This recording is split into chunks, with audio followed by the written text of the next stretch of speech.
पवित्र श्रीमद् भागवत गीता, पवित्र चारों वेद, पवित्र कुरान शरीफ, पवित्र बाइबल, पवित्र गुरु ग्रंथ साहिब, पवित्र कबीर साहिब की वाणी में छुपे हुए गूढ़ रहस्य अर्थात तत्व को जानने के लिए कृपया अवश्य सुनिए जगत गुरु तत्वदर्शी संत रामपाल जी महाराज के मंगल प्रवचन। कबीर परमेश्वर जी अपनी प्यारी आत्मा को काल के जाल से निकालने के लिए कितना संघर्ष करते हैं। उसके लिए परमात्मा ने ज्ञान को ही आधार बनाया है। इब्राहिम सुल्तान अधम बहुत ही अच्छी आत्मा का व्यक्ति था। परमात्मा की खोज में, अल्लाह की चाह में साधु संतों से बहुत प्यार करता था। उसको जहाँ भी कोई संत मिल जाता या किसी संत की, महात्मा की वो चर्चा सुनता, या तो उसको अपने पास बुला लेता था या स्वयं दर्शनार्थ चला जाता था। अपने आत्माओं काल ने तो ऐसा कर रखा हमारे साथ, ये नकली संत, नकली पंथ और डुप्लीकेट ज्ञान सुना के कि इनको नास्तिक बना दूं। एक संत के ऊपर वो बहुत विश्वास किया करता था और वो इब्राहिम सुल्तान उस फकीर के पास बहुत ज़्यादा उसके पास जाता था या उसको अपने पास बुलाता था, खूब दक्षिणा दिया करता था और वो एक नंबर का पाखंडी था। एक बार राजा ने, क्योंकि वो बहुत धनी व्यक्ति था, बहुत धनी राजा था, वो जूते जो होते हैं, जूती पहना करते, पहले आप जूते कहने लगे उन्हें, उन जूते होते थे जो जूती थी, एक जूती की कीमत 1.25 लाख रुपए थी। उस समय का तो 1.25 करोड़ हो गए एक जूती की कीमत। उस जूतों के ऊपर हीरे, पन्ने, जवाहरात, मोती सब जगह उसमें गठे होते थे। एक उस राजा ने एक अंगूठी बनवाई जो बहुत कीमती थी, सोने की, उसके अंदर हीरे, मोती और ये इस तरह के कुछ नग लगवा रखे थे, बहुत ऊंची, अच्छी, चौड़ी। अब उस संत की वो बहुत आदर करता था, विश्वास किया करता था। एक फकीर पर वो डुप्लीकेट ठग था। उसने राजा की अंगूठी देखी, जूते तो मैं छुपा नहीं सकता, अंगूठी कैसे ले सकता हूँ। उसने वैसी ही अंगूठी एक डुप्लीकेट बनवा ली, पीतल की, मिलती जुलती कती, और राजा से कहा कि राजा आज नौका विहार करते हैं, मेरे साथ चलो। राजा तुरंत तैयार हो गया फकीर का आदेश मानकर। नाविक नौका चला रहा है, राजा और फकीर उसके ऊपर कुर्सी पर बैठे हैं। अब फकीर ने कहा कि राजन, ये अंगूठी कैसी बनवा ली, कैसी है, दिखाना मुझे। अंगूठी कब बनवाई? कि जी अभी बनवाई है, कुछ दिन हो गए, कई बार पहन ली, आपके ध्यान नहीं गया, देखो देखो निकाल कर। राजा ने कहा देखो, देख लो, देखो ऐसी है। अब वो तो डुप्लीकेट था, उसने लेकर ऐसे और कहा, उसने क्या कहा कि हम फकीरों के क्या काम ये अंगूठी। अब वो ओरिजिनल पर देखता रहा और कहा देखो राजा, ये इधर क्यों जा रहा नाविक तू?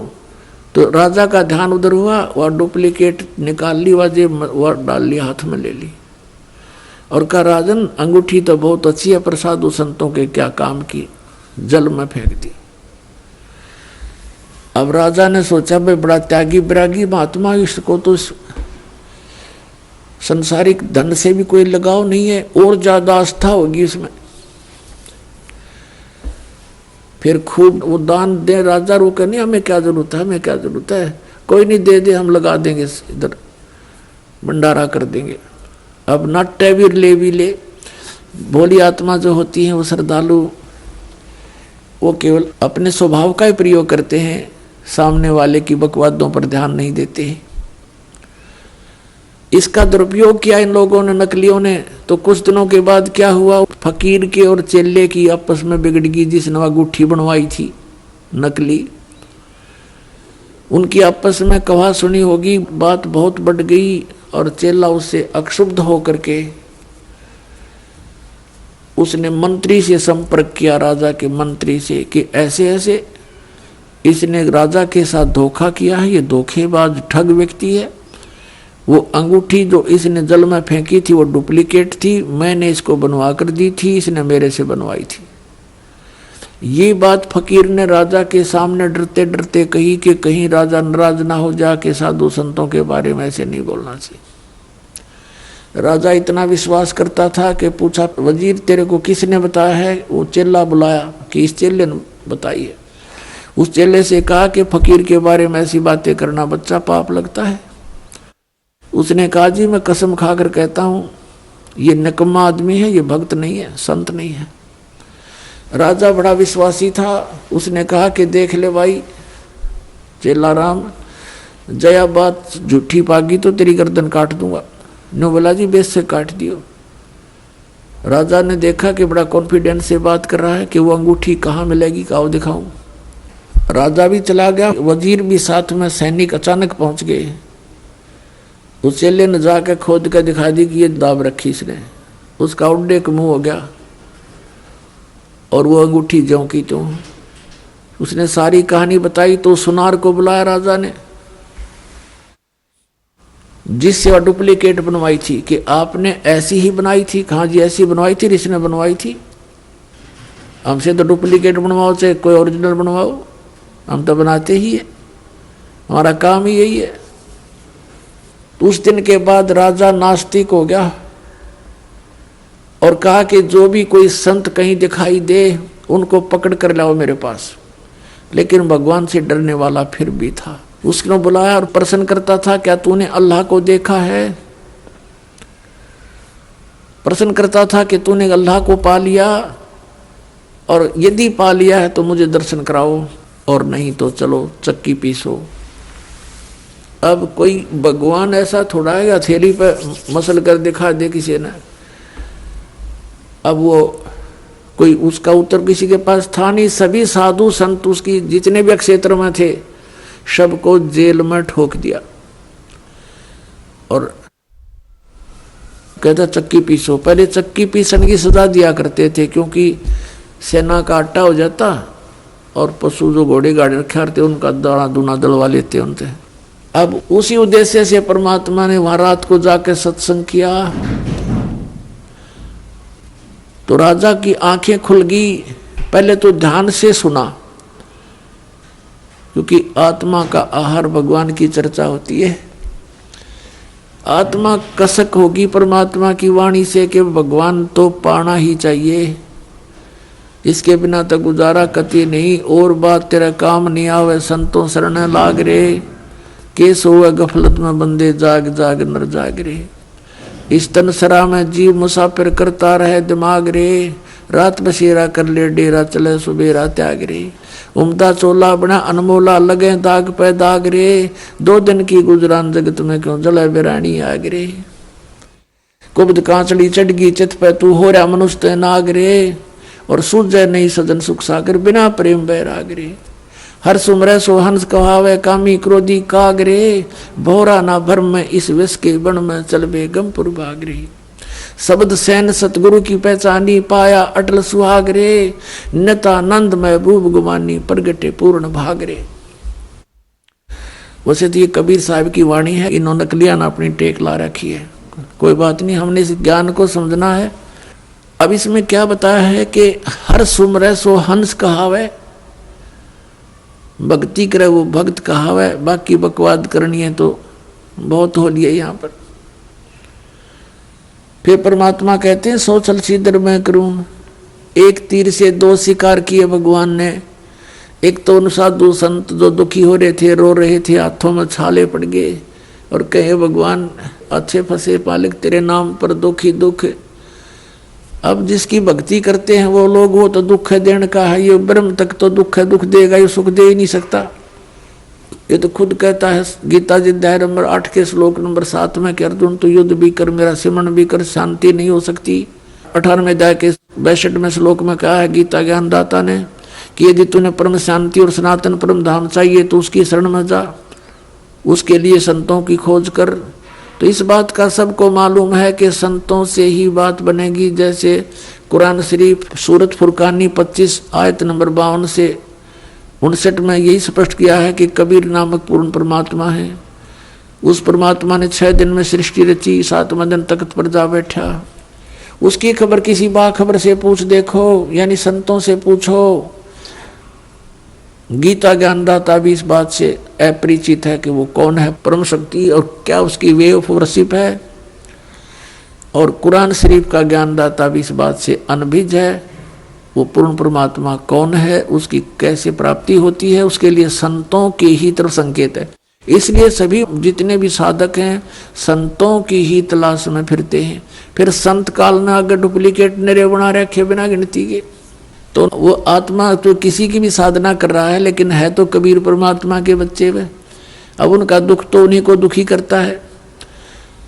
अब वहाँ रात्रि के समय उसकी आंखें खुल गई, भंग हुई, सत्संग सुना, लेकिन उसका वो बात याद आ गई कि सब डुप्लीकेट है, ये सब दुनिया को ठगते फिरते हैं। सुबह आदेश दे दिया अपने पहरेदारों को, जाओ उनको बुला कर लाओ और श्रद्धा से कहना कि आपको राजा बुला रहे हैं। अब सैनिकों ने जाकर कहा कि महात्माओं, आपको सुबह राजा ने याद किया है। अब फिर उन साधु संतों को पता चला कि राजा तो बड़ा भयंकर है, जेल में डाल देता है। तो वहां पर गए, राजा ने पूछा भी क्या तुमने परमात्मा पा लिया? यदि तुमने परमात्मा पाया है तो मुझे दिखाओ, और नहीं तो जाओ चक्की पीसो। अब परमात्मा कहते हैं सोचल सीधर मैं करूं अपने जन के काज, आप आरती आप साजे, आप किंगर आप बाजे, आप ताल झां झनकारा, आप नचा आप देखण आ रहा है। अब सारी व्यवस्था परमात्मा ने करवाई, वहां पर साधु संत भेजे, उनको पता नहीं था कि ऐसा नालायक राजा है। तो एक संत ने कहा कि महाराज जी के हे राजन, कुछ दूध मंगाइए, 1 गिलास दूध। वो दूध मंगा दिया, लो। और वो संत उस दूध में उंगली डालकर ऐसे देख रहा है। राजा ने कहा क्या देख रहे हो, पी लो, मीठा डालकर मंगाया है। उस संत ने कहा कि महाराज हमने सुना है कि दूध में घी होता है, पर आपके दूध में घी नहीं है। तो राजा ने कहा कि भले आदमी, तुझे ये नहीं मालूम कि दूध से घी कैसे बनता है? सुन, मैं बताता हूँ। इसको गर्म करके ठंडा किया जाता है, फिर इसको जामन लगाया जाता है, दही बनती है, और दही को फिर रिड़का जाता है, बिलोया जाता है, मंथन किया जाता है, और तब मक्खन बनता है। फिर ता करके गर्म करके इसका सब मैल निकाल कर शुद्ध घी बनता है। समझे? ऐसे घी बनता है, ऐसे थोड़ा दिखाई देता है दूध में घी। तब उस संत ने कहा जी, जैसे दूध से घी प्राप्त करने की एक विधि है, मेथड है, इसी प्रकार परमात्मा को देखने की एक विधि है, वो हम बताएंगे, आप कीजिए। राजा कहने लगा ज्यादा बात मत बनाओ, इस तरह की विधि बताने वाले मुझे बहुत मिल लिए, जाओ जेल में। अब वो सुनने को तैयार नहीं, वो भी ठोक दिए जेल में। अब परमात्मा कहते हैं अब काल ने तो हमें नास्तिक बनाना था, बना दिया, अब और क्या ज्ञान दे उसको इससे आगे के भी। जैसे दूध से घी निकालने की विधि है, ऐसे ही परमात्मा पाने का एक मेथड है, आप ऐसे कीजिए। नहीं मान्या तो फिर कौन सी विधि अपनाई परमात्मा ने? हम कारवान हो आए, मैलों पे ऊंट बताए। परमात्मा कहते हैं हम एक ऊंटों वाले कारवान बन के आगे। जैसे राजस्थान रेगिस्तान के अंदर ये ऊंट पालते हैं लोग, तो उस तरह का एक रूप बना लिया भगवान ने। उस तरह का रूप बना करके एक जैसे ऊंटों वाले होते हैं, और छत पर रात्रि के समय छत पर चढ़ गए ऊपर। अच्छा बड़ा, जैसे राजस्थान से आते हैं व्यक्ति, ऐसे बड़ा, इतना बड़ा तो उसका साफा, अच्छी नीचे नोक वाली जूतियां, ऐसे लांडी सी धोती, ऐसा ही वेशभूषा जैसे राजस्थान के लोग पहना करते थे पहले। और ऊपर छत पर जाकर लठ लेकर ऊपर सतलोक से चलकर आए परमात्मा, छत पर उतर गए और वहां छत पर लाठी की खोद मारे, खुड़का करें। तो राजा की आंखें खुली और नौकरों से कहा कि कौन कमबख्त है ऊपर, मेरी नींद खराब कर दी, लिया उसको पकड़ के नीचे। अब नीचे ले आए पकड़ के। राजा ने पूछा भी कौन है तू? अब परमात्मा ने कहा भी मैं ऊंट वाला हूँ, ऊंट रखे थे मैंने, बहुत घने ऊंट है मेरे पास, और उनमें से मेरा एक ऊंट गुम हो गया, उसको खोज रहा हूँ। मैंने सोचा तेरी छात पर चढ़ गया होगा दे मेरा ऊंट, इसलिए ऊपर ऊंट ढूंढ रहा हूँ, खोज रहा हूँ। अब राजा पहले तो हंसा कि अच्छा बोला आदमी होता है। कहने लगा देखो बोले आदमी, ये ऊंट छत पर कहाँ से आ सकता है, कहीं जंगल में खोजो उसको जा करके, आप गलत स्थान पर आ गए हो। तो परमात्मा ने क्या कहा कि जिस प्रकार ऊंट छत पर नहीं मिल सकता, क्वाइट इम्पॉसिबल, ठीक इसी प्रकार जो प्रोसीजर तने अपना लिया संतों को जेल में डालकर परमात्मा पाना चाहता है, ये ऐसा ही समझ ले जैसा छत पर ऊंट नहीं चढ़ सकता, नहीं मिल सकता, तो इस प्रकार भगत तुझे भी भगवान नहीं मिल सकता। न्यू कह के अंतर ध्यान हो गए, सामने से दिखाई नहीं दिए तो एकदम चक्कर आ गया उस राजा ने और बेहोश हो गया। अब नौकरों ने बताया रानियों को, उसकी दशा देखकर रानियों ने बुलाइए झाड़ फूक करने वाले जंतर मंतर मौलवी ने एक तबीज बांध दिया इस हाथ पे और कहा अब कुछ नहीं होगा, इसको कोई भूत प्रेत का साया दिख गया होगा। राजा ठीक हो गया। उधर से वो परमात्मा कहाँ पहुंचे, जहां पर वो संत कैद कर रखे थे जेल में, और जाकर कहा सिपाहियों से कि भाई सिपाहियों तुम्हारे राजा ने मुझे भी यहाँ भेज दिया, मुझे भी कैद कर लो। अब सिपाही बोले बड़ा भगत आदमी थापा आ गया,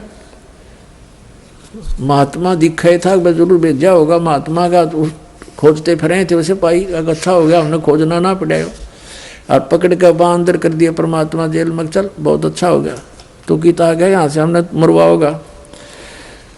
तो अंदर जा करके परमात्मा ने देखा कि वो सारे चक्की पीस रहे, बेचारे रो रहे, चक्की पीस रहे, रो रहे, ना पीसे तो डंडे मारे। परमात्मा बोले भाई डट जाओ, चक्की पीसनी हो, रुको अब बंद करो थोड़ी देर इसने। अब वो देखें सिपाही भी खड़े कि भाई क्या कह रहा है।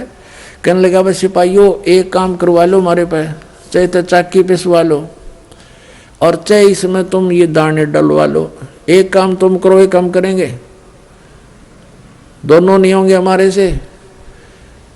अब सैनिकों ने सोचा कि यो अच्छा उग्रवादी आ गया भाई, क्रांतिकारी इसने सारे बिगाड़ेगा। तो सिपाही कहने लगे ऐसे करो तुम चक्की पीसो, हम कनक डालेंगे इसमें, दाने डालेंगे, चने गेहूं। परमात्मा बोले भाई ठीक है पोजीशन पकड़ो, हो जाओ खड़े एक एक चक्की के पास। वो हो गए सिपाही, देखेंगे भाई क्या करेंगे, लाइन की रेल बनावाएंगे। अब तो हम थोड़ा बहुत समय दे देते थे, अब इनको खूब खींच कर लेंगे। उन दृष्टिकोण से वो खड़े हो गए, एक जना 6 जगह 6 चाकियों में डाल सके कणक, फटाफट फटाफट जोड़े भर लिए उन्हें। परमात्मा बोला भाई तुम खड़े हो जाओ, सारे कैदी संत वो खड़े हो गए और एक चक्की का सोटा ला दिया परमात्मा ने। सारी 360 चक्की खकाट उठी नो, आप चाले। अब परमात्मा बोले ले भाई तुम डालने जाइए और पीछे जाइयो। बंदी छोड़ कबीर साहेब की जय हो।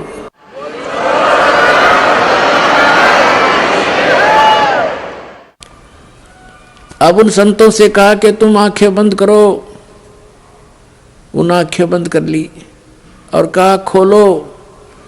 आंखें खोली तो सभी जेल से बाहर 1 किलोमीटर दूर खड़े हैं और मालिक भी वहीं उनके साथ हैं।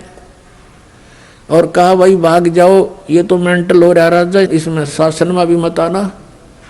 अब उन्हें देखा कि सचमुच हम तो जेल से बाहर हैं, उनका जज से नहीं, काफी देर तो शतब्द से खड़े रहे, कदे पुलिस वाले देखते हों। परमात्मा बोले भाग जाओ तुम यहाँ से। अब उन्हें तो डांग ठोक दी, कीता जूती पड़ी किसी की कीता पड़ा। सीमा से पार जा करके उन्होंने सांस लिया। उधर से राजा के पास संदेशा गया कि जी सारे कैदी भाज गए।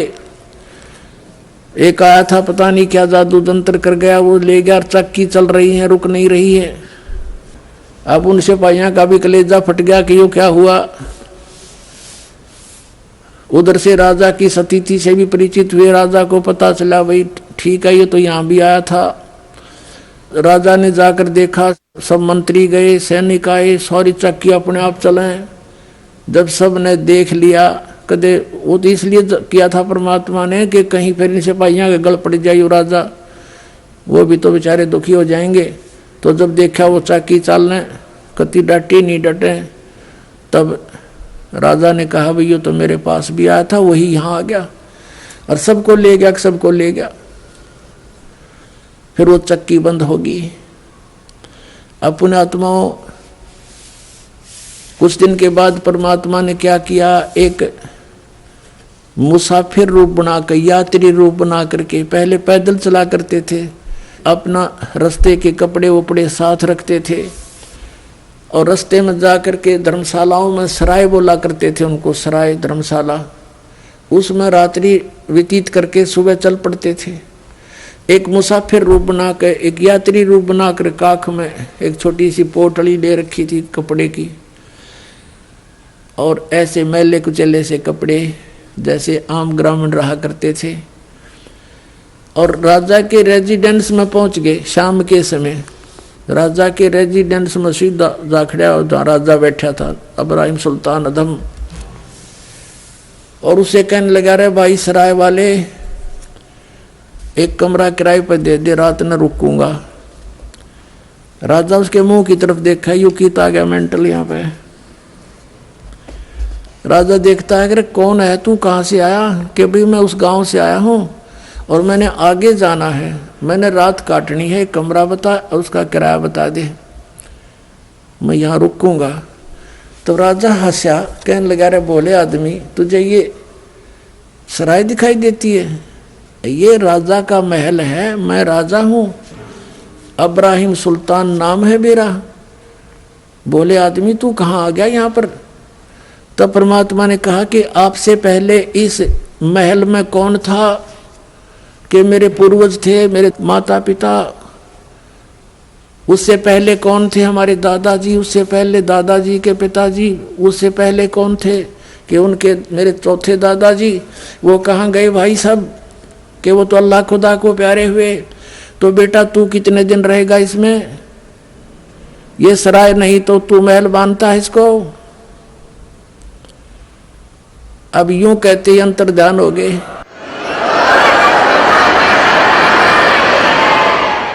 यूं कहते ही अंतर्ध्यान हो गए भगवान परमेश्वर। कबीर साहब जी सतलोक से आते हैं, ऐसी लीला के चले जाते हैं। नानक साहब जी कहते हैं नीच जात परदेसी बेरा खिना आवे तिल जावे, अर्जा की संगत नानक रहंदा कैसे मुंडा पावे।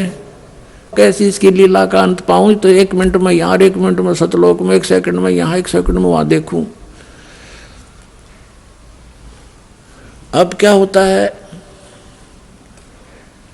राजा बेहोश हो गया। मंत्रियों ने फिर जंतर मंतर करनी, मौलवी काजी बुला लिए, दूसरे ने दूसरे बाजू का तबीज बांध दिया और कहा अब कुछ नहीं होगा, बड़ा पहुंचा हुआ मौलवी है।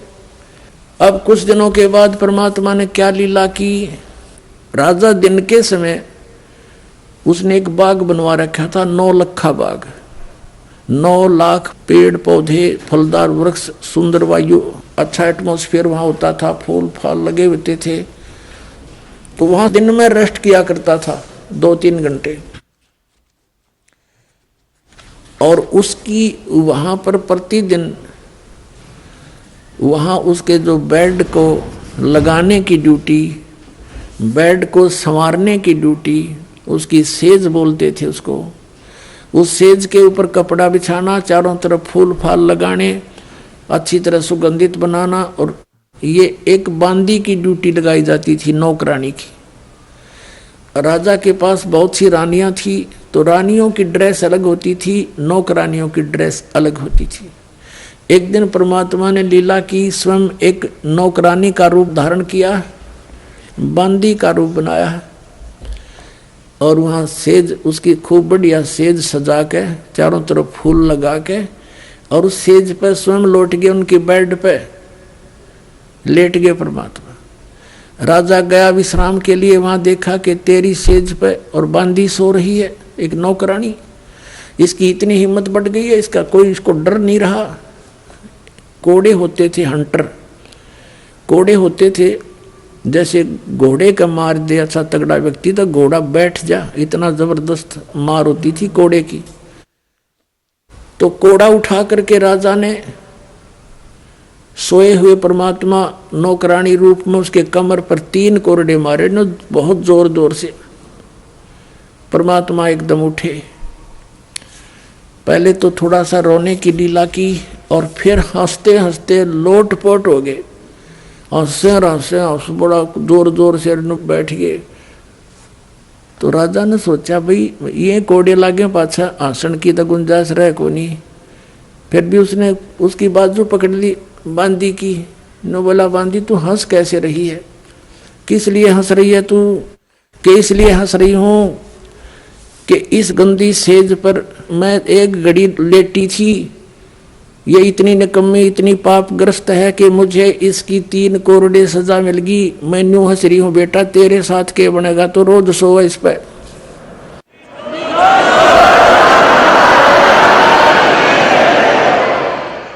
यूं कह करके परमात्मा अंतर्ध्यान हो गए।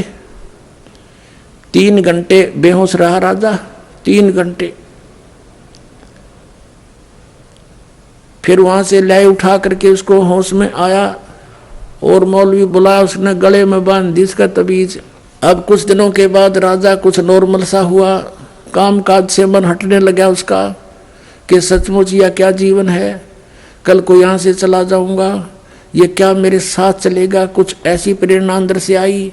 लेकिन काल के दूत त्यार छोड़ रखे। उसी समय औरतों ने कहा, उसकी रानियों ने मंत्रियों से कि ये तो घर त्यागेगा, ऐसी स्थिति आ गई है, इसको रोको किसी तरह, इसको जंगल में ले जाओ शिकार शिकूर के लिए और कई दिन वहाँ रुको, बागबानी करो, खूब घूमते रहो, इसका मन हट जाएगा, मन से इसकी यह बात हट जाएगी, टेंशन खत्म हो जाएगी।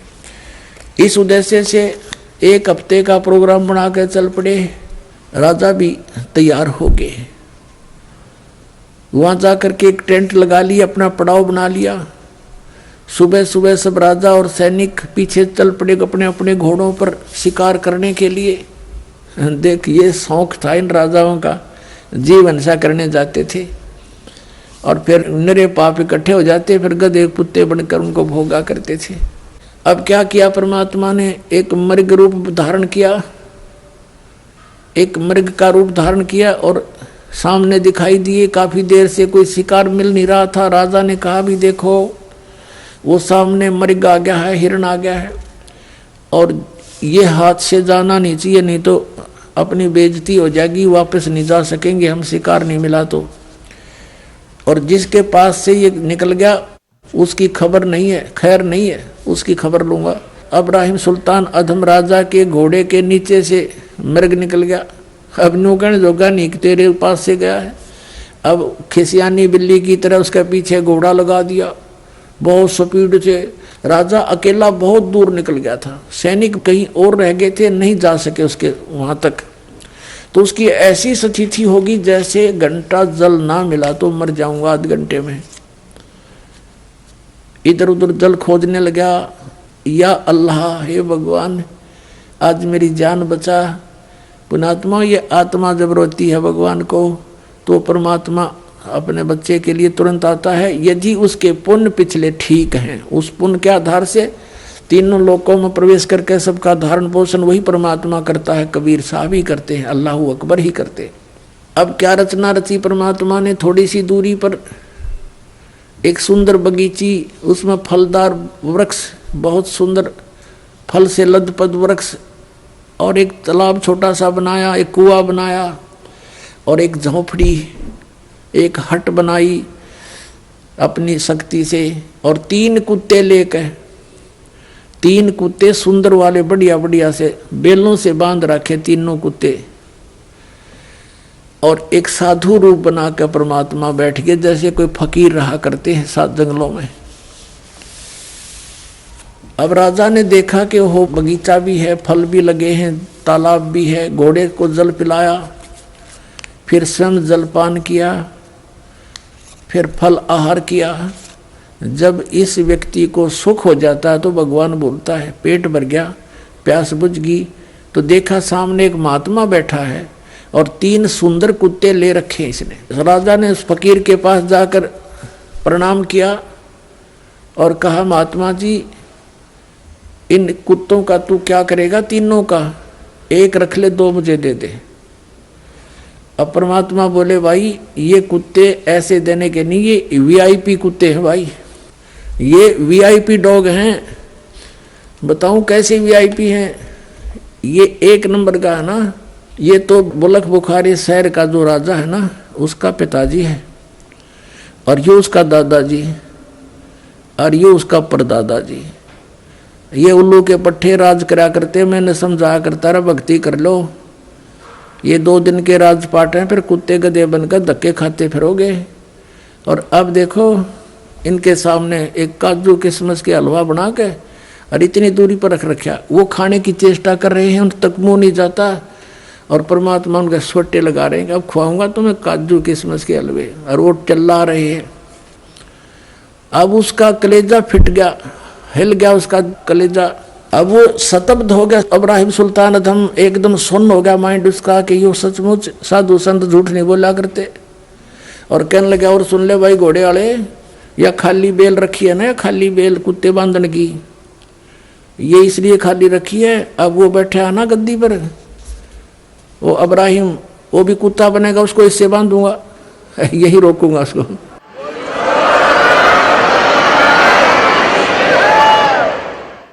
अब राजा ने सोचा है तो बहुत बूंदी बनी भाई, संत फकीर झूठ नहीं बोला करते, और ये पिताजी माता पिता यहाँ बदे बैठे हैं, और 13 नंबर तैयार है, चरणों में गिर गया, पैर पकड़ लिए, बुरी तरह रो रहा है, बुरी तरह रो रहा है, 1 घंटा रोता रहा,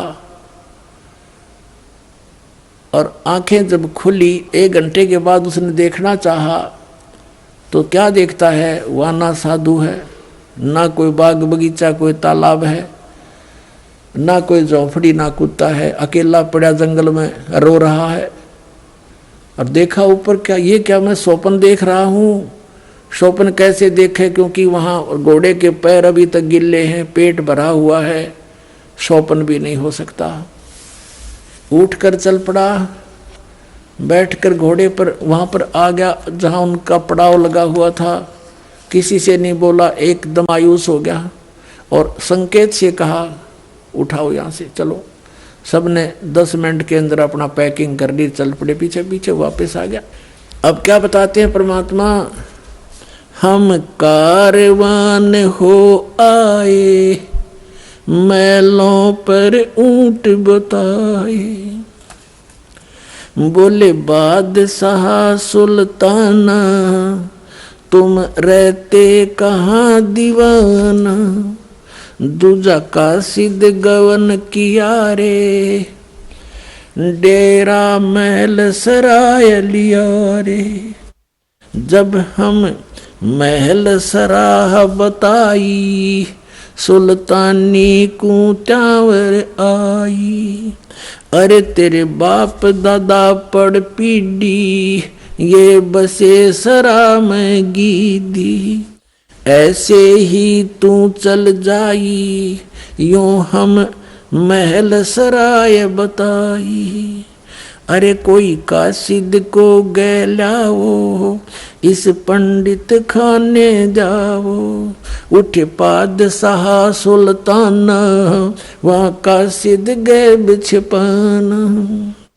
तिज बांदी हो सेज बिछाई, तन 3 कोरडे खाई, तब आया अनहद हासा, सुल्तानी गहे खवासा। मैं एक घड़ी से जा सोई तात मेरा यू हवाल होई। जो सोवे दिवस और राता उनका के हाल विधाता। अब क्या बता रहे परमात्मा, हम कारवान हो आए मैला पे ऊंट बताए। हम परमात्मा खुद कहते हैं हम सतलोक से अमरलोक से सतगुरु आए रूप धरा करवाना और ढूंढत ऊंट मैल पर डोले और बुझे साहब आना। अब कहते हैं सोचल सीधर मैं करूँ पुण्यात्माओं। एक पुण्यात्मा के लिए जैसे वेद बताते हैं कि वो परमेश्वर अपने ऊपर रहता है, वहाँ से गति करके आता है, अच्छी आत्माओं को दृढ़ भक्तों को उनको मिलता है, उनको उपदेश देता है, ज्ञान देता है। वो परमात्मा कबीर जी है और किस प्रकार वो भटक रहे हैं अपनी आत्माओं के लिए। अब एक जीव को काल के जाल से हटाकर सतमार्ग पर लगाने के लिए मालिक ने कितने कष्ट उठाए पुण्यात्माओं। कुछ आंख खोलो, उस परमात्मा को हम बहुत युगों से दुखी कर रहे हैं। अब समय आ गया यहाँ से निकलने का। अब क्या बताते हैं कि हम एक रबारी बनकर आए कारवान, माने जो ऊँटों के कारवां लेकर चलते हैं लंबे लंबे कतारें, उस तरह का रूप हमने बनाया। खुद कहते हैं हमने ये सब उसको वहाँ से हटाने के लिए सब कोशिश की है। फिर क्या बताते हैं कि तीजे बांधी हो सेज बिछाई और तन तीन कोरडे खाई। तब आया अनहद हासा सुल्तानी गए खवासा। परमात्मा क्या कहते हैं कि मैं एक घड़ी से जहाँ सोई तात मेरा ये हाल होई। जो सोए दिवस और राता उनका के हाल विदाता। कि मैं तो एक घड़ी इस गंदी सेज पर सोई थी जिस पर तू दिन रात सोता है बोले आदमी, और मुझे इस पर सोने का एक घड़ी के सोने का 3 करोड़ दंड मिला है। और तू तेरे साथ क्या होगी मूर्ख, मैं इसलिए हंस रहा हूँ। परमात्मा कहते मैं इसलिए हंस रही हूँ। और फिर अंतर ध्यान हो गए। चौथे जोगी बहे हम जिंदा। परमात्मा ने लीला क्या की। चौथे जोगी भये हम जिंदा लिन 3 कुते गड़ फंदा। हम एक जोगी बनकर जिंदा महात्मा बनकर बैठ गए। जैसे आदरणीय धर्मदास साहिब जी को परमात्मा जिंदा महात्मा के रूप में मिले कलयुग के अंदर। आदरणीय मुलुकदास साहिब जी को ऐसे संत रूप में मिले थे सत्संग करते हुए। आदरणीय नानक साहिब जी को जिंदा महात्मा के रूप में मिले परमात्मा। बेई नदी पर सचखंड लेकर गए, फिर उनको वापस छोड़ा 3 दिन के बाद। आदरणीय दादू साहिब जी को भी ऐसे जिंदा महात्मा के रूप में गांव से बाहर एक बनी में मिले, उनको भी सचखंड दिखाया। 3 दिन बेहोश रहे थे दादू साहिब जी, तीसरे दिन होश में आए थे। फिर उन्होंने कबीर साहिब की महिमा कलम तोड़ गाई थी। आदरणीय गरीबदास साहिब जी को भी जिंदा महात्मा के रूप में आए थे, सचखंड लेकर गए थे, फिर वापस छोड़ा था। आदरणीय गीसा दास साहिब जी को भी यही लीला की थी, उनके साथ भी सचखंड लेकर गए थे, तीसरे दिन वापस छोड़ा था। अब क्या बताते हैं। चौथे जोगी भये हम जिंदा लिन 3 कुते गल फंदा। 3 कुत्ते ले लिए और एक गल फंदा यानी गले में बांधन का रस्सा नारा रख ली चैन। दीनी हम साकल डारी सुल्तानी चले बागबाड़ी। बोले पात सहा सुल्ताना कहाँ से आए जंद दीवाना। परमात्मा से पूछता है वो अब्राहिम सुल्तान राजा जंगल में कि हे जंद, हे जिंदा महात्मा तू कहाँ से आया है, यहाँ कैसे बैठा है। ये 3 कुत्ते क्या कीजे, इनमें से 2 हमको दीजे। अब्राहिम सुल्तान कहता इन 3 कुत्तियां का तू क्या करेगा, 2 हमें दे दे। अरे तेरे फिर यों लोह लंगर शीश लगाई। अरे तेरे बाप दादा हैं भाई, इन बड़ी बद फैल कमाई। ये तेरे बाप दादा हैं भाई, इन बड़ी बद फैल कमाई। यों लो लंगर शीश लगाई, तब कुत्तों धूम मचाई। अब कुत्ता ने कुटन लागे भगवान, सांकड़ गेला चैन मारे उनका बेल। अरे ये तेरे बाप दादा पड़ पीढ़ी, ये भी बसे उसी सराम गीदी, ये भी उसी सराम रहा करते जिसमें तू रह रहा है। अब तू तकत बैठ कर भूली, तेरा मन चढ़ने को सूली। अब तू तकत पर बैठ कर राजा बनकर भूल गया भगवान को, तेरी यह दुर्गति होगी। जोगी जिंदा गैब भयारे, हम ना कछु भेद लहारे। बोले पादशाह सुल्ताना, जहाँ खड़े अमीर दीवाना। ये चार चरित्र बीते, हम ना कुछ भेद न लीते। वहाँ हम मारा ज्ञान गिलोला, सुल्तानी मुख न बोला। तब लगे ज्ञान के बाना, छोड़ी बेगम माल खजाना। सुल्तानी जोग लिया रे, सतगुरु उपदेश दिया रे। छोड़ा 18 लाख तुरारे, जैसे लागे माल बुरारे। 18 लाख तुरारे, जिसे इब लग गया माल बुरारे। 18 लाख घोड़े भी त्याग दिए। अब वहां से घर पे आ गया। घर आते ही उसने क्या किया, जंगल से जब आया वापस वन से, किसी से नहीं बोला। चारों तरफ रानियों ने घेर लिया। मंत्रियों से पूछा रानियों ने, क्या बात होगी, तुम तो 1 हफ्ते के लिए गए थे, आज दूसरे दिन वापस कैसे आ गए। तो मंत्रियों ने बताया कि ऐसे ऐसे एक हिरण के पीछे ये बहुत दूर तक चले गए, पता नहीं वहाँ इसके साथ क्या घटना घटी, किसी से नहीं बोल रहे हैं। हमें भी संकेत से कहा कि चलो यहाँ से और यहाँ आगे, अब तुम जानो, तुम्हारा काम जानो। रानी कहने लगी कि देखो जी, आप तो वैसे ही बच्चों वाली बातें करते हो, ये सब ऐसे ही होते हैं, कुछ नहीं होता है, ये भूत प्रेत होते हैं, आप ऐसा क्यों महसूस करते हो। अब राजा कहता जिसका लगे वो जाने, ये भूत है प्रेत है क्या है, पर मुझे नहीं मालूम। अब मैं यहाँ रह नहीं सकता। मन में ये सोच रहा था। रानियाँ कह रही थी ऐसा कुछ नहीं, आप तो वैसे ही ऐसे घबराए से रहते हो। इतने में क्या हुआ कि एक कुत्ता आ गया। एक कुत्ता आ गया जिसके सिर में जख्म था, जख्म में कीड़े चल रहे थे अनगिन। और कुत्ता आकर के इतनी दूर खड़ा हो गया, सब देख रहे थे, वो बातों में लीन थे, राजा से बातें कर रहे थे। कुत्ता आ गया सामने। आइए अब हम उन श्रद्धालुओं के अनुभव जानते हैं जो जगत गुरु तत्वदर्शी संत रामपाल जी महाराज जी से दीक्षा प्राप्त कर चुके हैं तथा उनके द्वारा बताए गए भक्ति मार्ग पर चल रहे हैं। सर नमस्कार। सत साहेब जी। सर क्या नाम है आपका? गुरपाल सिंह, पिंड रुड़की, जिला फतेहगढ़ साहब, पंजाब। सर क्या काम करते हैं आप? पेटिंग का काम करते हैं सर। सर संत रामपाल जी महाराज जी से कब जुड़े? सन 2013 5 जनवरी। सर संत रामपाल जी महाराज से नाम दीक्षा लेने से पहले आप क्या भक्ति साधना करते थे? सिख पंथ नाल जुड़े हुए सी, अमृत छकिया हुआ सी सर। और उसके बाद देवी देवताओं की पूजा करते थे। इससे पहले फिर सब ਤੋਂ ਪਹਿਲਾਂ ਤਾਂ ਸਰ ਦੇਵੀ ਦੇਵਤਿਆਂ ਦੀ ਪੂਜਾ ਕਰਦੇ ਤੇ ਉਸ ਤੋਂ ਬਾਅਦ ਸਿੱਖ ਪੰਥ ਨਾਲ ਜੁੜਿਆ ਤੇ ਅੰਮ੍ਰਿਤ ਛਕਿਆ ਹੋਇਆ ਸੀ। ਔਰ ਬਸ ਇਹ ਨਿਤਨੇਮ ਬਾਣੀ ਦਾ ਪਾਠ ਕਰਦੇ ਸੀ ਜੀ। ਗੁਰੂ ਗ੍ਰੰਥ ਸਾਹਿਬ। सर आपको संत रामपाल जी महाराज जी के बारे में कैसे पता चला, कैसे आए आप उनके आश्रम में?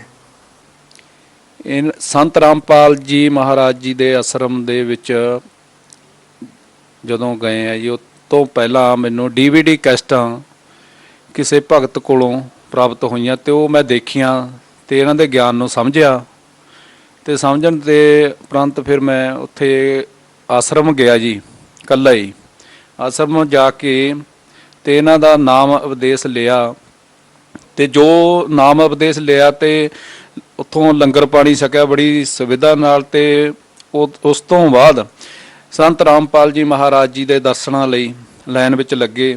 ਤਾਂ ਲਾਈਨ ਵਿੱਚ ਲੱਗਣ ਤੋਂ ਜਦੋਂ ਸੰਤ ਰਾਮਪਾਲ ਜੀ ਮਹਾਰਾਜ ਇੱਕ ਇੱਕ ਭਗਤ ਨੂੰ ਬੜੇ ਪਿਆਰ ਨਾਲ ਆਸ਼ੀਰਵਾਦ ਦੇ ਰਹੇ ਸੀ, ਸਿਰ ਪਰ ਹੱਥ ਰੱਖ ਕੇ ਤੇ ਬਚਨ ਵੀ ਕਰਦੇ ਸੀ, ਜੋ ਪੁੱਛਣਾ ਚਾਹੁੰਦਾ ਸੀ ਕੋਈ ਗੱਲਬਾਤ ਉਹ ਬੜੇ ਪਿਆਰ ਨਾਲ ਉਹਦਾ ਜਵਾਬ ਦਿੰਦੇ ਸੀ। सर संत रामपाल जी महाराज से नाम दीक्षा लेने के बाद आपको क्या लाभ मिला? ਲਾਭ ਤੋਂ ਮੈਨੂੰ ਮੇਰੇ ਪਰਿਵਾਰ ਸਭ ਤੋਂ ਵੱਡਾ ਲਾਭ ਤੋਂ ਇਹ ਮਿਲਿਆ ਜੀ, ਜੋ ਮੋਕਸ਼ ਪ੍ਰਾਪਤੀ ਦਾ ਇਹ ਨਾਮ ਦੀ ਕਮਾਈ ਸਤ ਭਗਤੀ ਹੈ ਜੀ। ਇਹ ਸਤ ਭਗਤੀ ਕਰਨ ਨਾਲ ਮੁਕਤੀ ਮਿਲੂਗੀ ਜੀ। ਔਰ ਮੇਰੇ ਘਰ 'ਚ ਸੁੱਖ ਸ਼ਾਂਤੀ, ਹਰ ਇੱਕ ਪਰਿਵਾਰ ਸੁੱਖ ਸ਼ਾਂਤੀ ਨਾਲ ਰਹਿ ਰਿਹਾ। ਪਹਿਲਾਂ ਕੋਈ ਕਿਸੇ ਨੂੰ ਕੋਈ ਤਕਲੀਫ ਹੋ ਜਾਂਦੀ, ਕਿਸੇ ਦਾ ਸਿਰ ਦਰਦ, ਕਿਸੇ ਦੇ ਪੇਟ ਪੀੜਾ ਹੋਣ ਲੱਗ ਜਾਂਦੀ ਸੀ, ਤੇ ਇਹ ਜੋ ਹੈ ਮੇਰੇ ਘਰ 'ਚ ਬਹੁਤ ਸੁੱਖ ਸ਼ਾਂਤੀ ਆ। ਹੁਣ ਬੜੇ ਬਰਕਤ ਆ, ਬੜੇ ਪਿਆਰ ਨਾਲ ਰਹਿ ਰਿਹਾ ਪਰਿਵਾਰ। क्या आप कोई नशा करते थे? ਨਸ਼ਾ ਕਰਦੇ ਸੀ ਪਹਿਲਾਂ ਤੰਬਾਕੂ ਦਾ ਕਰਦੇ ਸੀ। अब ਜਦੋਂ ਦਾ ਸੰਤ ਰਾਮਪਾਲ ਜੀ ਮਹਾਰਾਜ ਜੀ ਸੇ ਨਾਮ ਉਪਦੇਸ਼ लिया है, उदों तो कोई नशा नहीं करते।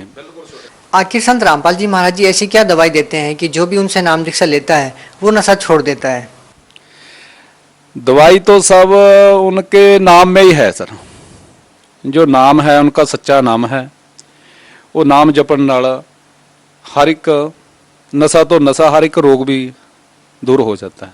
क्या ये बात सच है कि संत रामपाल जी महाराज जी का कोई भी अनुयायी नशा करना तो दूर की बात है, छूता तक नहीं? हाँ बिल्कुल सच है सर। नशा करना तो दूर, ਉਹਨੂੰ ਹੱਥ ਲਗਾਉਣਾ ਵੀ ਮਨਾ है, बहुत अपराध है। मतलब लिया के नहीं देना, करना तो दूर रहा। नहीं, मेरे कहने का मतलब ये है कि संत रामपाल जी महाराज जी के नियम तो जरूर हैं कि आप लोगों को नशा नहीं करना, नशीली वस्तुओं को नहीं छूना। क्या वास्तव में ही उनके जो श्रद्धालु हैं वो नियमों का पालन करते हैं, या फिर नियम तो कहने मात्र के लिए बना रखे हैं? नहीं सर, बिल्कुल मतलब बिल्कुल पालन करते हैं जी। जे अगर एक कोई ਉਹ ਨਹੀਂ, ਕੋਈ ਦਬਾਅ ਨਹੀਂ, ਕੋਈ ਕੁਛ ਨਹੀਂ ਹੈ। ਇਹ ਵੀ ਹੈ ਵੀ ਕੋਈ ਜਾਣ ਕੇ ਸੱਤ ਰੱਖੀ ਵੀ ਆ, ਉਹ ਆਟੋਮੈਟਿਕਲੀ ਹੀ ਨਾਮ ਉਪਦੇਸ਼ ਲੈਣ ਤੋਂ ਬਾਅਦ ਕਿਰਪਾ ਹੋ ਜਾਂਦੀ ਆ, ਬਿਲਕੁਲ ਹੀ ਮਨ ਮੁੜ ਜਾਂਦਾ ਹੈ। सर आपको नशीली वस्तु छुए कितने दिन हो गए? मैं 2013 ਦੇ ਵਿੱਚ ਮਤਲਬ ਦਸੰਬਰ ਤੱਕ ਨਸ਼ਾ ਕਰ ਲਿਆ ਸੀ। ਉਸ ਤੋਂ 5-10 दिन 5 ਹਫ਼ਤਾ 7 दिन ਪਹਿਲਾਂ ਹੀ ਨਸ਼ਾ ਛੋੜਿਆ, ਤੇ ਉਸ ਤੋਂ ਬਾਅਦ हमने हथ नहीं लगाया, खाना तो दूर रहा। सर देखिए, यदि किसी श्रद्धालु ने मान लीजिए किसी शराब की दुकान में काम करता है या फिर उसकी कोई परचून की दुकान है, तो क्या वो भी कोई नशीली वस्तु जैसे बीड़ी, सिगरेट, तंबाकू, गुटखा, ये तो आम चीज़ें हैं, क्या इन चीज़ों को बेचना, इन चीज़ों को हाथ लगाना मना है? हाँ जी मना है। श्रद्धालु कोई नहीं हाथ नहीं लगाएगा, बेचना तो दूर रहा सर। सर आपने पंजाब से जाके हरियाणा में संत रामपाल जी महाराज से नाम दीक्षा ली, आपने उनसे ही नाम दीक्षा क्यों ली? बहुत सारे संत हैं जिनकी लाखों की तादाद में श्रद्धालु हैं, आपने संत रामपाल जी महाराज से ही नाम दीक्षा क्यों ली? सर नाम दीक्षा तो संत रामपाल जी महाराज पूर्ण परमेश्वर जी तो इस करके ਲਈ है। मैं सब पंथां विच घुम के वेख लिया है, इस करके घुमिया सी। मैनू तकलीफ सी, मैनू एक औरत दिसदी सी प्रेत वादा, वो मेरा बहुत नुकसान कर चुकी सी।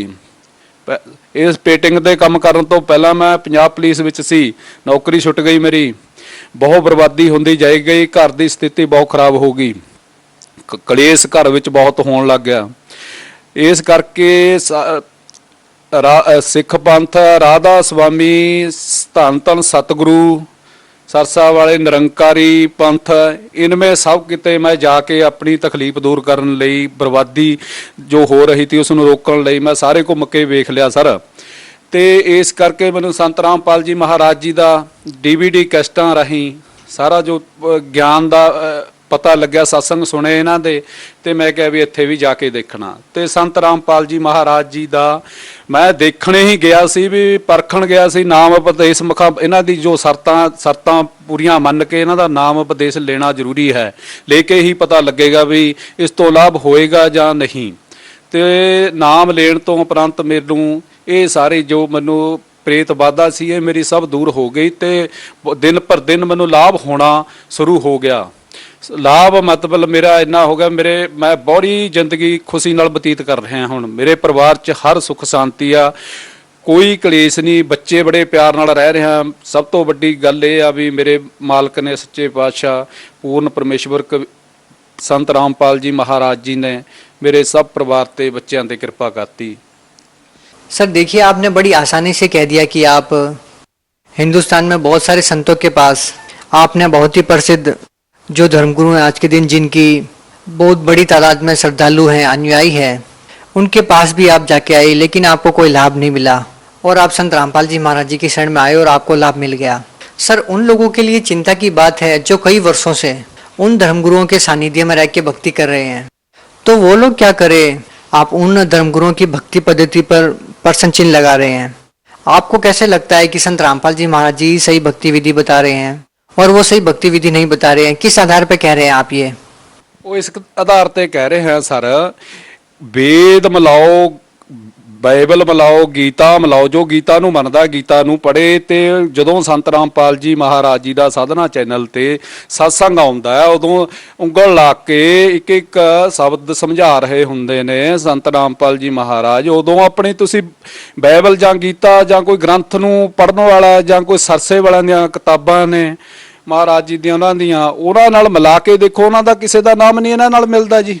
ਇਹਨਾਂ ਦਾ ਨਾਮ ਜੋ ਕੋਈ ਆਪਣਾ ਰੱਬ ਪਾਉਣਾ ਚਾਹੁੰਦਾ ਹੈ ਜਾਂ ਮਾਰਗ ਦੇ ਸੱਚੇ ਮੁਕਤੀ ਦੇ ਮਾਰਗ ਤੇ ਮੁਕਤੀ ਚਾਹੁੰਦਾ ਹੈ ਕਰਾਉਣੀ ਆਪਣੀ ਸੱਚੇ ਦਿਲੋਂ, ਤਾਂ ਉਹ ਇਸ ਗ੍ਰੰਥਾਂ ਦੇ ਪਿੱਛੇ ਪਵੇ ਤੇ ਇਹਨਾਂ ਦੇ ਸਤਸੰਗ ਨੂੰ ਬੜੇ ਪਿਆਰ ਨਾਲ ਸੁਣੇ। ਤੇ ਜਦੋਂ ਪਰ ਇਹਨਾਂ ਤੋਂ ਤੁਸੀਂ ਨਫ਼ਰਤ ਨਾ ਕਰੋ। ਮੈਂ ਇਹਨਾਂ ਨੂੰ ਕਹਿੰਦਾ, ਰਾਧਾ ਸੁਆਮੀ ਪੰਥ ਵਾਲੇ ਆ, ਚਾਹੇ ਭਾਈ ਸਰਸਾ ਵਾਲੇ ਆ ਮਹਾਰਾਜ ਜੀ ਦੇ, ਚਾਹੇ ਨਿਰੰਕਾਰੀ ਆ, ਚਾਹੇ ਸਿੱਖ ਪੰਥ ਨਾਲ ਜੁੜੇ ਹੋਏ ਆ, ਪਰ ਨਫ਼ਰਤ ਨਾ ਕਰੋ। ਬੜੇ ਪਿਆਰ ਨਾਲ ਇਹਨਾਂ ਦੇ ਸਤਸੰਗ ਨੂੰ ਸੁਣੋ। ਇਹਨਾਂ ਦਾ ਜਿਹੜਾ ਮਤਲਬ ਨਾਮ ਆ, ਕੋਈ ਇਹ ਨਹੀਂ ਕਹਿ ਸਕਦਾ ਬਈ ਗ੍ਰੰਥ ਦੇ ਗ੍ਰੰਥ ਇਹਨਾਂ ਦੇ ਪ੍ਰੂਫ ਨਾਲ ਪ੍ਰੂਫ ਆ ਪੂਰਾ। ਹਰ ਇੱਕ ਗ੍ਰੰਥ ਦੇ ਨਾਲ ਇਹਨਾਂ ਦਾ ਨਾਮ ਜੋ ਕਹਿ ਰਹੇ ਨੇ ਮਿਲ ਰਿਹਾ ਹੈ, ਪਰ ਗ੍ਰੰਥਾਂ ਦੇ ਵਿੱਚ ਇਹ ਨਾਮ ਲਿਖਿਆ ਵਾ ਨਹੀਂ ਹੈਗਾ। ਜੇ ਤੁਸੀਂ ਕਹੋ ਵੀ ਲਿਖਿਆ ਵਾ ਇਹ ਗ੍ਰੰਥਾਂ ਦੇ ਵਿੱਚ, ਤੁਸੀਂ ਗ੍ਰੰਥਾਂ ਨੂੰ ਰੱਬ ਨਾ ਮੰਨ ਕੇ ਚੱਲੋ, ਪਰ ਜਿਹੜਾ ਨਾਮ ਆ ਉਹ ਗੁਰੂ ਇੱਕੋ ਹੁੰਦਾ ਪੂਰਾ ਸੰਸਾਰ ਤੇ। ਹੁਣ ਤੁਸੀਂ ਮੰਨ ਕੇ ਚੱਲੋ ਮੇਰੇ ਭਗਤੋ ਤੇ ਭੈਣ ਭਰਾਵੋ ਪਿਤਾਵੋ, PhD ਦੀ ਪੜ੍ਹਾਈ ਆ। PhD ਦੀ ਪੜ੍ਹਾਈ ਨੂੰ ਹਰ ਇੱਕ ਇਨਸਾਨ ਨਹੀਂ ਕਰ ਸਕਦਾ ਹੈਗਾ ਜੇ ਚਾਹੀਏ। ਇੱਕ ਨਾ ਮਤਲਬ ਸੰਤ ਆ ਜਿਹੜਾ ਇੱਕੋ ਹੁੰਦਾ ਸੰਸਾਰ ਤੇ ਪੂਰਾ। ਤੁਸੀਂ ਇਹਨਾਂ ਦੇ ਨਾਮ ਉਪਦੇਸ਼ ਨੂੰ ਸੁਣੋ, ਸਮਝੋ। ਆਪਣੇ ਫਿਰ ਕੋਈ ਬਾਈਬਲ ਪੜ੍ਹਨ ਵਾਲਾ ਜਾਂ ਗੀਤਾ ਪੜ੍ਹਨ ਵਾਲਾ ਜਾਂ ਵੇਦ ਪੜ੍ਹਨ ਵਾਲਾ ਉਹਦੇ ਨਾਲ ਮਿਲਾਓ। ਵਾਕਈ ਵੀ ਇਦਾਂ ਇਹਨਾਂ ਦੇ ਨਾਮ ਬਾਰੇ ਕਹਿ ਰਹੇ ਨੇ ਜੋ ਸੰਤ ਰਾਮਪਾਲ ਜੀ ਮਹਾਰਾਜ ਕਹਿ ਰਹੇ ਨੇ, ਉਹ ਇਦਾਂ ਹੀ ਕਹਿ ਰਹੇ ਨੇ। ਬਾਕੀ ਉਹਨਾਂ ਦੇ ਵਿੱਚ ਲਿਖਿਆ ਹੋਇਆ। ਆਪਣੇ ਗ੍ਰੰਥਾਂ ਨੂੰ ਧਿਆਨ ਨਾਲ ਪੜ੍ਹੋ ਤੇ ਸਮਝੋ। सर, यदि संत रामपाल जी महाराज जी इस दुनिया में मात्र एक ऐसे संत हैं जो सही भक्ति विधि बताते हैं, तो फिर वो जेल में क्यों हैं? जेल में तो सारा किसी के मतलब कि ਆਪਣੇ ਗਾਉਂ ਜਾਂ ਸ਼ਹਿਰ ਵਿੱਚ ਲਾ ਲਓ, ਕਿਸੇ ਦੇ ਖਿਲਾਫ ਕੋਈ ਸੱਚ ਸ਼ਬਦ ਬੋਲ ਦੋਗੇ ਤਾਂ ਉਹ ਕੜਵਾ ਲੱਗਦਾ ਹੈ, ਤਾਂ ਉਹਦੇ ਲਈ ਮਤਲਬ ਬਹੁਤ ਕੁਝ ਸੋਚਦਾ। ਪਰ ਸੱਚਾਈ ਹੈ ਜਿਹੜੀ ਸੱਚਾਈ, ਕੋਈ ਸੱਚ ਬੋਲਣਾ ਤੇ ਸੱਚਾਈ ਦਾ ਸਾਥ ਦੇਣਾ ਕਿਸੇ ਬਿਰਲੇ ਇਨਸਾਨ ਦਾ ਹੀ ਕੰਮ ਹੁੰਦਾ ਸਾਰਾ। ਇਹ ਮਤਲਬ ਸੰਤ ਰਾਮਪਾਲ ਜੀ ਮਹਾਰਾਜ, ਮੈਂ ਆਪਣੀ ਇਹ ਕਹਿ ਰਿਹਾ ਵੀ ਮੈਂ ਨਹੀਂ, ਚਲੋ ਮਿਲਾਉਣ ਘੁਮਾਉਣ ਵਾਲਾ ਵੀ ਇਹੀ ਆ ਮਾਲਕ ਸੰਤ ਰਾਮਪਾਲ ਜੀ। ਮੈਂ ਸਾਰੇ ਧਰਮਾਂ 'ਚ ਘੁੰਮ ਕੇ ਸਾਰੇ ਕਿਤੇ ਦੇਖਿਆ ਵਾ। ਅਗਰ ਮੈਂ ਹੁਣ ਇਸ ਆਪਣੀ ਇੰਟਰਵਿਊ ਰਾਹੀਂ ਕਿਸੇ ਨੂੰ ਮਾੜਾ ਕਹਿ ਦੇਵਾਂ, ਲਾ ਮੈਂ ਹੀ ਮੁੰਡਾ ਬੁਰਾ ਲੱਗਦਾ ਹੋਊਗਾ ਸਰ। ਚਾਹੇ ਕੋਈ ਰਾਧਾ ਸੁਆਮੀ ਵਾਲਾ, ਚਾਹੇ ਕੋਈ ਸਰਸੇ ਵਾਲਾ ਮਹਾਂਪੁਰਸ਼ਾਂ ਦੇ ਜਾਂਦਾ ਹੈ, ਜਾਂ ਬਿਆਸ ਵਾਲੇ ਮਹਾਂਪੁਰਸ਼ਾਂ ਦੇ ਜਾਂਦਾ, ਜਾਂ ਸਿੱਖ ਪੰਥ ਨਾਲ ਜੁੜਿਆ ਵਾ। ਮੈਂ ਹੁਣ ਸੱਚਾਈ ਕਹਿ ਦੇਵਾਂ, ਅਗਰ ਕੋਈ ਗਲਤ ਲਫ਼ਜ਼ ਬੋਲਦਾ, ਪਰ ਗਲਤ ਬੋਲਦੇ ਨਹੀਂ ਅਸੀਂ ਹੈਗੇ ਜੀ। ਭਗਤ ਜੀ ਗੁਰੂ ਮਹਾਰਾਜ ਦਾ ਦੱਸਿਆ ਵਾ ਵੀ ਬੜੇ ਨਿਮਰਤਾ ਨਾਲ ਰਹੋ। ਕੋਈ ਮਤਲਬ ਚਾਹੇ ਇੱਟਾਂ ਬੱਟੇ ਮਾਰੇ ਜਾਓ, ਕੋਈ ਵੀ ਕਹੇ, ਨਿਮਰਤਾ ਨਾਲ ਇਹ ਕਹਿ ਰਿਹਾ ਵੀ ਇਹ ਨਾਮ ਆ ਜਿਹੜਾ ਮਤਲਬ ਗਲਤ ਨਹੀਂ ਅਸੀਂ ਕਹਿਣਾ। ਆਪਣਾ ਮਿਲਾ ਕੇ ਦੇਖੋ ਜੀ ਵੀ ਬਿਲਕੁਲ ਸੰਤ ਰਾਮਪਾਲ ਜੀ ਮਹਾਰਾਜ ਸੱਚ ਬੋਲੇ ਨੇ। ਸੱਚ ਨੂੰ ਮਤਲਬ ਜਿਹੜਾ ਵੀ ਅੱਜ ਦੇ ਪਿੱਛੇ ਨਿਗਾਹ ਮਾਰ ਕੇ ਦੇਖ ਲਓ, ਜਿਸ ਵੀ ਸੰਤ ਨੇ ਅੱਜ ਸੱਚ ਬੋਲਿਆ ਉਹਨੂੰ ਅੰਦਰ ਕੀਤਾ ਹੈ ਤੇ ਉਹਦੇ ਇੱਟਾ ਬੱਟੇ ਉਹਨੂੰ ਬੁਰਾ ਭਲਾ ਮਾੜਾ ਕਿਹਾ। ਇਹ ਤੁਸੀਂ ਆਪਣਾ ਪਿੱਛੇ ਦੇਖ ਕੇ ਦੇਖੋ। ਇਹ ਸੰਤ ਰਾਮਪਾਲ ਜੀ ਮਹਾਰਾਜ ਇਨਸਾਨ ਨਹੀਂ, ਇਹ ਪੂਰਨ ਪਰਮਾਤਮਾ ਨੇ। ਇਹਨਾਂ ਨੂੰ ਜਾਣੋ, ਸਮਝੋ। ਮਤਲਬ ਇਹ ਤੁਸੀਂ ਕਹਿ ਰਹੇ ਆ ਵੀ ਜੇਲ੍ਹ 'ਚ ਨੇ, ਚਲੋ ਸਾਡੇ ਲਈ ਤਾਂ ਮਾਲਕ ਬਾਹਰ ਨੇ, ਹਰ ਟਾਈਮ ਬਾਹਰ ਨੇ, ਕੰਮ ਕਰ ਰਹੇ ਨੇ। ਜੋ ਬੇਨਤੀ ਇਹਨਾਂ ਅੱਗੇ ਕਰਦੇ ਆ ਮਾਲਕ ਪੂਰੀ ਕਰਦੇ ਨੇ। ਪਰ ਇਹ ਗਲਤ ਹੈ ਜੀ, ਤੁਸੀਂ ਇਹਨਾਂ ਨੂੰ ਸਮਝੋ। ਬੜੇ ਪਿਆਰ ਨਾਲ ਕਹਿ ਰਹੇ ਹਾਂ ਅਸੀਂ, ਸਮਝ ਕੇ ਫਿਰ ਆਪਾਂ ਗਲਤ ਕਹਿ ਸਕਦੇ ਹਾਂ। ਬਿਲकुल ਇਹ ਗਲਤ ਗੱਲਾਂ ਕਹੀਆਂ ਹੋਈਆਂ ਨੇ ਜੀ। सर, संत रामपाल जी महाराज जी के बारे में ये कहा जाता है कि वो अन्य धर्मगुरुओं पर टीका टिप्पणी करते हैं। संत रामपाल जी महाराज जी ऐसा क्यों करते हैं? ਨਹੀਂ ਸਰ, ਉਹ ਟਿੱਪਣੀ ਕਿਸੇ ਤੇ ਨਹੀਂ ਕਰਦੇ, ਉਹ ਬਹੁਤ ਸੱਚ ਬੋਲ ਰਹੇ ਜੀ। ਜੋ ਵੇਦ ਕਹਿ ਰਹੇ ਆ, ਗੀਤਾ ਕਹਿ ਰਹੀ ਆ, ਕੁਰਾਨ ਕਹਿ ਰਹੀ ਆ, ਉਹਨਾਂ ਦੀ ਕੋਈ ਆਪਣੇ ਕੋਲ ਤੋਂ ਆਪਣੀ ਤਰਫੋਂ ਬੁੱਕ ਨਹੀਂ ਛਪਾਈ ਵੀ ਹੈਗੀ। ਤੁਸੀਂ ਆਪਣੇ ਆਪਣੇ ਘਰ 'ਚ ਲਿਆ ਕੇ ਰੱਖੋ, ਜਿਸ ਧਰਮ ਨੂੰ ਮੰਨਦੇ ਆ ਤੁਸੀਂ, ਹਰ ਇੱਕ ਧਰਮ ਦੀ ਬੁੱਕ ਛਪੀ ਵੀ ਆ। ਵੇਦ ਰੱਖੋ। ਅਗਰ ਕਹਿੰਦੇ ਨਹੀਂ ਕੋਈ ਮਤਲਬ ਕਿਸੇ ਚੀਜ਼ ਨੂੰ ਪਾਉਣਾ ਤਾਂ ਮਤਲਬ ਮਿਹਨਤ ਤਾਂ ਕੁਛ ਨਾ ਕੁਛ ਕਰਨੀ ਓ ਪਊਗੀ, ਉਂਝੇ ਨਹੀਂ ਨਾ ਉਹਨੂੰ ਮਤਲਬ ਟਿਕ ਦੇਣਾ ਵੀ ਇਹ ਗਲਤ ਨੇ। ਇਹ ਗਲਤ ਗੱਲ ਹੈ ਜੀ। ਮਤਲਬ ਇਹ ਬਿਲਕੁਲ ਸੱਚੀ ਗੱਲ ਸਮਝਾ ਰਹੇ ਨੇ ਸੰਤ। ਇਹਨਾਂ ਦੇ ਮਤਲਬ ਤੁਸੀਂ ਮਾਰਗ ਨੂੰ ਸਮਝੋ, ਮੇਰੀ ਤਾਂ ਇਹੀ ਬੇਨਤੀ ਆ। सर, संत रामपाल जी महाराज की वेशभूषा को देखकर ऐसा नहीं लगता कि वो एक संत हैं। जैसा कि उनके बड़े बड़े बाल नहीं है, उनकी बड़ी बड़ी दाढ़ी नहीं है, गेरुए कलर के कपड़े नहीं पहनते, वो मालाएं नहीं पहनते हैं। सर, आमजन समाज में ये धारणा बनी हुई है कि जो भी संत होता है वो गेरुए कलर के कपड़े पहनता है। तो संत रामपाल जी महाराज को समझना लोगों के लिए थोड़ा मुश्किल होता है। सर, क्या कहना चाहेंगे? बिल्कुल। ये सर ਦੇਖੋ ਸਰ, ਮੇਰੀ ਇੱਕ ਛੋਟੀ ਜਿਹੀ ਇਹੀ ਬੇਨਤੀ ਆ, ਕਿਸੇ ਨੂੰ ਕੋਈ ਤਕਲੀਫ ਹੁੰਦੀ, ਸੰਸਾਰ ਦੇ ਵਿੱਚ ਬਹੁਤ ਤਰ੍ਹਾਂ ਦੀਆਂ ਤਕਲੀਫਾਂ ਨੇ। ਉਦੋਂ ਕੋਈ ਕਿਸੇ ਦਾ ਮਤਲਬ ਉਹ ਕਿਸੇ ਸੰਤ ਦੇ ਇਹ ਨਹੀਂ ਲਿਖਿਆ ਵਾ ਹੁੰਦਾ ਬਈ ਇਹ ਜਟਾਂ ਵਾਲਾ ਹੀ ਪੂਰਨ ਸੰਤ ਆ, ਜਾਂ ਫਿਰ ਇਹ ਵੱਡੀਆਂ ਵੱਡੀਆਂ ਦੇ ਜਟਾਂ ਹੁਣ ਉਹ ਸੰਤ ਆ, ਜਾਂ ਉਹਦੇ ਭਗਵੇਂ ਕੱਪੜੇ ਪਾਏ ਹੋਏ ਨੇ। ਇਹ ਬਿਲਕੁਲ ਉਹ ਆ। ਜਦੋਂ ਆਪਾਂ ਜਨਮ ਲੈਂਦੇ ਆ ਆਪਣੇ ਕੋਈ ਜਟ ਨਹੀਂ ਹੁੰਦੀ, ਕੋਈ ਦਾੜੀ ਨਹੀਂ ਹੁੰਦੀ ਹੈਗੀ, ਕੋਈ ਮਤਲਬ ਮੁੱਛ ਨਹੀਂ ਰੱਖੀ ਵੀ ਹੁੰਦੀ ਹੈਗੀ। ਇਹ ਤਾਂ ਇੱਥੇ ਆ ਕੇ ਆਪਾਂ ਨੂੰ ਇਹ ਸਾਰਾ ਉਹ ਫਿਰ ਅੱਗੇ ਅੱਗੇ ਉਹ ਪ੍ਰਾਪਤ ਹੁੰਦਾ ਹੈ ਜੀ। ਇਹ ਬਾਣਾ ਜਿਹੜਾ, ਇਹ ਗੱਲਾਂ ਦੇ ਪਿੱਛੇ ਨਹੀਂ ਆਪਾਂ ਨੇ ਮੁੱਖ ਰੱਖ ਕੇ ਚੱਲਣਾ ਹੈਗਾ। ਸਰ, ਸੰਤੋਂ ਕੀ ਬਾਣੀ ਹੈ, ਕੰਠੀ ਮਾਲਾ ਸੁਮਰਨੀ ਪਹਿਨੇ ਸੇ ਕਿਆ ਹੋਏ, ਉੱਪਰ ਡੁੰਡਾ ਸਾਧਕਾ ਅੰਤਰ ਰੱਖੇ ਕੋਈ। ਇਹ ਬਾਣੀ ਆ ਸਰ ਵੀ ਦਿਖਾਵੇ ਨਾਲ ਨਹੀਂ ਇਹ ਹੁੰਦੇ ਹੈਗੇ ਕੰਮ। ਜੋ ਹੈਗਾ ਸੰਤ ਮਤਲਬ ਸੰਤ ਦਾ ਤਾਂ ਅੰਦਰ ਦੇਖਿਆ ਜਾਂਦਾ ਹੁੰਦਾ, ਬਾਹਰੋਂ ਨਹੀਂ ਦੇਖਿਆ ਜਾਂਦਾ ਹੁੰਦਾ। सर, संत रामपाल जी महाराज जी जैसे कि अभी जेल में है, बहुत सारे श्रद्धालु हैं जो संत रामपाल जी महाराज से नाम दीक्षा लेने की इच्छा रखते हैं। सर, वो श्रद्धालु संत रामपाल जी महाराज जी से कैसे जुड़ सकते हैं? हाँ जी सर, ये बहुत वधिया गल पूछी है सर। ਉਹ ਸਰ ਇਸ ਕਰਕੇ ਸ਼ਾਮ ਨੂੰ 7:40 ਤੇ ਸਾਧਨਾ ਚੈਨਲ ਤੇ ਸੰਤ ਰਾਮਪਾਲ ਜੀ ਮਹਾਰਾਜ ਜੀ ਦਾ ਸਤਸੰਗ ਆਉਂਦਾ ਹੈ ਜੀ। ਉਸ ਦੇ ਨੀਚੇ ਪੀਲੀ ਪੱਟੀ ਆਉਂਦੀ ਹੈ ਜੀ, ਉਹਦੇ ਉੱਪਰ ਕੰਟੈਕਟ ਨੰਬਰ ਲਿਖੇ ਹੋਏ ਹੁੰਦੇ ਆ ਸਰ। ਉਹ ਕੰਟੈਕਟ ਨੰਬਰ ਤੇ ਜੋ ਕੋਈ ਨਾਮ ਉਪਦੇਸ਼ ਜਾਂ ਸੰਤ ਬਾਰੇ ਕੋਈ ਵੀ ਜਾਣਕਾਰੀ ਲੈਣਾ ਚਾਹੁੰਦਾ ਹੈ ਸੰਤਾਂ ਬਾਰੇ, ਤਾਂ ਉਹ ਕੰਟੈਕਟ ਨੰਬਰ ਤੇ ਫੋਨ ਕਰਨ ਜੀ। ਉਹ ਫੋਨ ਕਰਨ ਤੇ ਉਹਨਾਂ ਦਾ ਜੋ ਨੇੜੇ ਬਲਾਕ ਜਾਂ ਕੋਈ ਵੀ ਉਹਨਾਂ ਨੂੰ ਨਜ਼ਦੀਕ ਪੈਂਦਾ ਹੋਊਗਾ ਐਡਰੈਸ, ਉਹ ਉਹਨਾਂ ਨੂੰ ਦਿੱਤਾ ਜਾਊਗਾ ਜੀ। ਉੱਥੋਂ ਉਹ ਨਾਮ ਸ਼ਬਦ ਗੁਰੂ ਮਹਾਰਾਜ ਜੀ ਸੰਤ ਰਾਮਪਾਲ ਜੀ ਮਹਾਰਾਜ ਜੀ ਦਾ ਪ੍ਰਾਪਤ ਕਰ ਸਕਦੇ ਨੇ। सर, आप लोग हमारे चैनल को इंटरव्यू देते हैं। सर, आप लोगों को क्या फ़ायदा होता है? आप लोग इंटरव्यू क्यों देते हैं? क्यों आप लोगों को अपने विचार बताते हैं? आप लोगों का क्या हित है?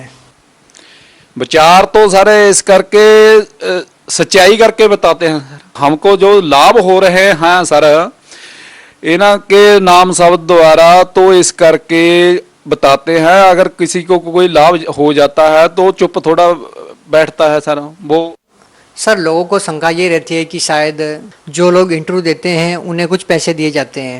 सर, आप लोगों से हम पूछना ये चाहते हैं कि क्या आपका कोई एड्रेस मांगे, आपसे पूछना चाहेंगे क्या ये वास्तव में ऐसी चीज़ें हुई हैं या नहीं हुई है? इसके बारे में क्या कहेंगे? सर बिल्कुल, हम हमारा एड्रेस मतलब अगर कोई पूछता है तो बिल्कुल बता दो, हम जरूर उसको बताएंगे। कोई पैसा नहीं लिया जाता सर, वहाँ तो दिए जाते हैं। सर, आपका एड्रेस क्या है? आपका एड्रेस बताइए। हमारा address sir Gurpal Singh son of Ram Asra, पिंड रुड़की, जिला फतेहगढ़ साहब, पंजाब। सर, आपने जो अपने अनुभव बताए हैं वो सही है या नहीं है? इस चीज़ के लिए कोई जानकारी लेना चाहे, क्या आपके पड़ोसियों से या आपसे कोई बातचीत कर सकते हैं हमारे जो दर्शक हैं? बिल्कुल सर, बिल्कुल, कोई बात करना चाहे तो मुझसे कर सकता है सर। हाँ बिल्कुल। बहुत बहुत धन्यवाद। सत साहिब जी।